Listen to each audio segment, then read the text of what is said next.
Why he didn't anticipate that it might happen to him. Mayor Magalong, when he operated with the ICI, lahat wala siya. People who are working there are volunteers.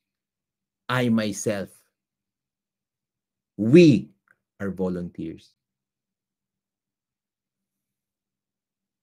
Why he didn't anticipate that it might happen to him. Yun kasi ang gusto niyang gawin eh, yung wala na lang eh, di ba? Dito na lang tayo, ay matakot tayo lumaban kasi matatalo lang tayo. My gosh. Yan yung mga ayaw nating mentalidad.